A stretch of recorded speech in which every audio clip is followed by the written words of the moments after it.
August 28ರ ಒಳಗಾಗಿ ಅಂದ್ರೆ ವರಮಹಾಲಕ್ಷ್ಮಿ ಹಬ್ಬ ಒಳಗಾಗಿನೇ ನಿಮ್ಮ ಖಾತೆಗಳಿಗೆ 2 ತಿಂಗಳ ಹಣವನ್ನ ಜಮಾ ಮಾಡಲಾಗ್ತದೆ. ಹೌದು ಸ್ನೇಹಿತರೆ, ಬಹಳ ದಿನದ ನಿರೀಕ್ಷೆ 4 ಕಂತುಗಳನ್ನ ಪೆಂಡಿಂಗ್ ಉಳಿಸಿತ್ತು ಸರ್ಕಾರ. ಈಗ 31ನೇ ಕಂತು ಏಪ್ರಿಲ್ ತಿಂಗಳ ಹಣವನ್ನ ಕ್ಲಿಯರ್ ಮಾಡ್ತು. ಜೊತೆಗೆ 32 ಮೇ ತಿಂಗಳ ಹಣವನ್ನು ಕೂಡ ಜಮಾ ಮಾಡಿ ಕ್ಲಿಯರ್ ಮಾಡುವಂತಹ ಹಂತಕ್ಕೂ ಕೂಡ ಬಂದು ಬಿಟ್ಟಿದೆ.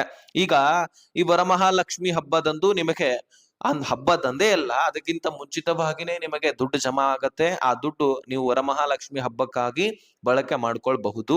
ಪ್ರತಿ ವರ್ಷನೂ ಕೂಡ ನೀವು ಗಮನಿಸಬಹುದು, ಸಚಿವೆ ಲಕ್ಷ್ಮಿ ಹೆಬ್ಬಾಳ್ಕರ್ ಅವರು ವರಮಹಾಲಕ್ಷ್ಮಿ ಹಬ್ಬಕ್ಕೆ ನಿಮಗೇನಾದ್ರೂ ಉಡುಗೊರೆಯನ್ನ ಕೊಟ್ಟಿರ್ತಾರೆ. ಅದೇ ರೀತಿಯಾಗಿ ಈಗ 33ನೇ ಕಂತು ಜೊತೆಗೆ 34 ಅಂದ್ರೆ ಜೂನ್ ಹಾಗೂ ಜುಲೈ ತಿಂಗಳ ಹಣವನ್ನ ನಿಮ್ಮ ಖಾತೆಗಳಿಗೆ ಜಮಾ ಮಾಡಲಾಗ್ತಾ ಇದೆ. ಸುಮಾರು 4,000 ರೂಪಾಯಿಯನ್ನ ನೀವು ಪಡ್ಕೊಳ್ತಾ ಇದ್ದೀರಿ ಸ್ನೇಹಿತರೆ. ಈಗಾಗಲೇ 4,000 ಪಡ್ಕೊಂಡಿದ್ದೀರಿ, ಮತ್ತೆ 4,000 ಟೋಟಲ್ 8,000 ರೂಪಾಯಿ 4 ತಿಂಗಳ ಹಣವನ್ನ ಕ್ಲಿಯರ್ ಮಾಡ್ದಂಗ ಆಗತ್ತೆ.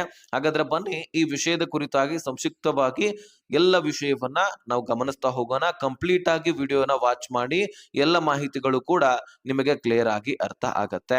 ಸ್ನೇಹಿತರೆ, 2 ತಿಂಗಳ ಹಣ ಒಂದಲ್ಲ ಮತ್ತು ಎರಡಲ್ಲ, ಸುಮಾರು 4 ತಿಂಗಳ ಹಣವನ್ನ ನಿಮ್ಮ ಖಾತೆಗಳಿಗೆ ಜಮಾ ಮಾಡಲಾಗಿತ್ತು. ಅದೇ ರೀತಿಯಾಗಿ ಈಗ 2 ತಿಂಗಳ ಹಣವನ್ನ ಮತ್ತೆ ಜಮಾ ಮಾಡಲಾಗ್ತಾ ಇದೆ.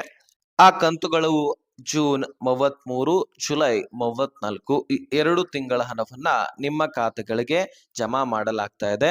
ಸ್ನೇಹಿತರೆ, ಸುಮಾರು 4 ತಿಂಗಳ ಹಣ ಏನೋ ಜಮಾ ಆಗ್ತಾ ಇದೆ, ಆದ್ರೆ ಕೆಲವೊಂದಿಷ್ಟು ಮಹಿಳೆಯರಿಗೆ ಜಮಾ ಆಗ್ತಾ ಇಲ್ಲ.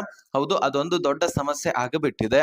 ಅದು ಏನಂದ್ರೆ, ಈಗಾಗಲೇ ಬಹಳಷ್ಟು ಫಲಾನುಭವಿಗಳ ಬ್ಯಾಂಕ್ ಅಕೌಂಟ್ಗಳು ಚಾಲ್ತಿ ಮಾಡಿ ಅಂತ ನಾನು ಸಾಕಷ್ಟು ವಿಡಿಯೋದಲ್ಲಿ ಹೇಳ್ತಾ ಇದ್ದೆ.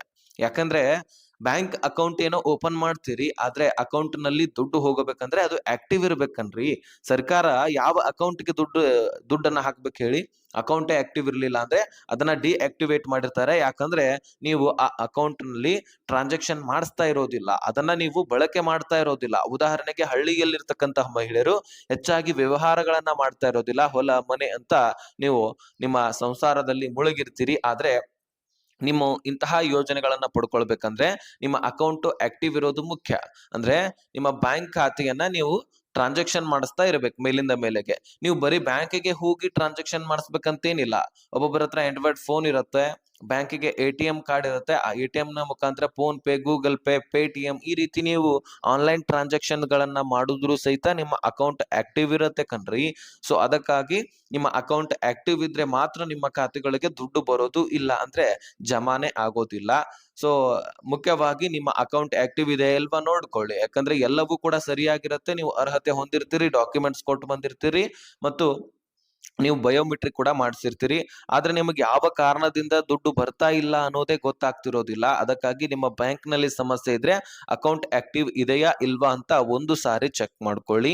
ಇನ್ನು ಇದನ್ನ ಹೊರತುಪಡಿಸಿ EMI ಮುಖಾಂತರ ಯಾವುದೇ ವಸ್ತುಗಳನ್ನ ಖರೀದಿ ಮಾಡೋದಾಗಿರ್ಲಿ, ಉದಾಹರಣೆಗೆ ನಿಮ್ಮ ಕೈಯಲ್ಲಿರ್ತಕ್ಕಂತಹ ಮೊಬೈಲ್, ಟಿವಿ, ಫ್ರಿಡ್ಜ್, ಕಂಪ್ಯೂಟರ್ಸ್ ಅಥವಾ ಬೈಕ್, ಸೈಕಲ್ಸ್ ಈ ರೀತಿ ಏನಾದ್ರೂ ನೀವು ವಸ್ತುಗಳನ್ನ ಖರೀದಿ ಮಾಡಿ ಅವುಗಳ ಮೇಲೆ EMI ಮಾಡಿಸಿದ್ರೆ, ನಾವು ಇಂತಿಷ್ಟು ತಿಂಗಳಿಗೆ ತುಂಬ್ತಾ ಹೋಗ್ತೀವಿ ಅಂತ, ಅವುಗಳನ್ನ ಸರಿಯಾದ ಸಮಯಕ್ಕೆ ತುಂಬಲಿಲ್ಲ ಅಂದ್ರೂ ಬಡ್ಡಿ ಆದ್ರೂ ಕಟ್ ಆಗಿರತ್ತೆ, ಅಥವಾ EMI ತುಂಬಿರ್ಲಿಲ್ಲ ಅಂದ್ರೆ EMI ಕಂಪ್ಲೀಟ್ ಆಗಿ ಕಟ್ ಆಗಿರತ್ತೆ.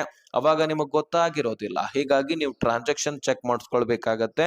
ನಿಮ್ಮ ಒಂದು ಬ್ಯಾಂಕ್ ಅಕೌಂಟ್ ನ ಟ್ರಾನ್ಸಾಕ್ಷನ್ ಚೆಕ್ ಮಾಡಿದ್ರೆ ಅಲ್ಲಿ ಗೊತ್ತಾಗ್ಬಿಡತ್ತೆ ನಿಮಗೆ ದುಡ್ಡು ಬಂದಿದೆಯಾ ಇಲ್ವಾ ಅಂತ. ಇನ್ನು ನಿಮಗೆ DBT ಆಪ್ ನಲ್ಲಿ ದುಡ್ಡು ಜಮಾ ಆಗಿದೆ ಇಲ್ವಾ ಅಂತ ಚೆಕ್ ಮಾಡ್ಕೊಳ್ಳಿಕ್ ಬರ್ತಿದ್ರೆ ಅಲ್ಲಿಯೂ ಕೂಡ ನೀವು ಚೆಕ್ ಮಾಡ್ಕೊಳ್ಬಹುದು. ಮುಖ್ಯಸ್ಥಿಯ ಆಧಾರ್ ಕಾರ್ಡ್, OTP 4 ನಿಮ್ಮ ಪಿನ್ ಅನ್ನ ಇಟ್ಟು.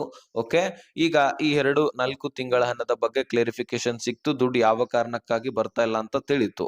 ಈಗ 33ನೇ ಕಂತಿನ ಹಣ ಬಿಡುಗಡೆ ಆದ ತಕ್ಷಣವೇ ಬೆಂಗಳೂರು ನಗರ ಮತ್ತು ವಿಜಯನಗರ, ಬೆಂಗಳೂರು ಗ್ರಾಮಾಂತರ ಮತ್ತು ಹಾಸನ, ಕೊಡಗು, ಯಾದಗಿರಿ, ಉತ್ತರ ಕನ್ನಡ, ದಕ್ಷಿಣ ಕನ್ನಡ, ಬೀದರ, ಕೊಪ್ಪಳ, ಬೆಳಗಾವಿ, ಧಾರವಾಡ, ಅದೇ ರೀತಿಯಾಗಿ ಇನ್ನು ಹಲವಾರು ಜಿಲ್ಲೆಗಳಲ್ಲಿರ್ತಕ್ಕಂತಹ ಗೃಹಲಕ್ಷ್ಮಿಯರ ಖಾತೆಗಳಿಗೆ ದುಡ್ಡನ್ನ ಬಿಡುಗಡೆ ಮಾಡಲಾಗತ್ತೆ.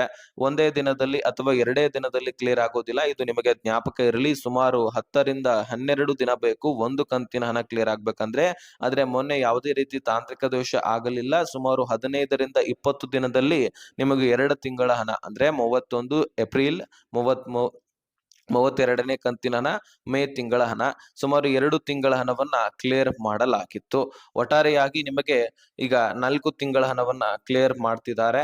ಸೊ ನಿಮ್ಗೆ ಹೇಗೆ ಅನಿಸ್ತಾ ಇದೆ ಅನ್ನುವಂಥದ್ದನ್ನ ಕಮೆಂಟ್ ಮಾಡಿ. ನಿಮಗೆ ಮತ್ತು ಎಷ್ಟು ಕಂತುಗಳು ಜಮಾ ಆದ್ವು, ಜೊತೆಗೆ ನಿಮ್ಮ ಜಿಲ್ಲೆ ಯಾವುದು ಅಂತಾನು ಕೂಡ ಕಮೆಂಟ್ ಮಾಡಿ ತಿಳಿಸಿ. ಈ ಇನ್ಫಾರ್ಮೇಶನ್ ಎಲ್ಲ ಗೃಹಲಕ್ಷ್ಮಿಯರಿಗೆ ಶೇರ್ ಮಾಡಿ, ಅವ್ರಿಗೂ ಕೂಡ ಕ್ಲಾರಿಫಿಕೇಶನ್ ಸಿಗ್ಲಿ.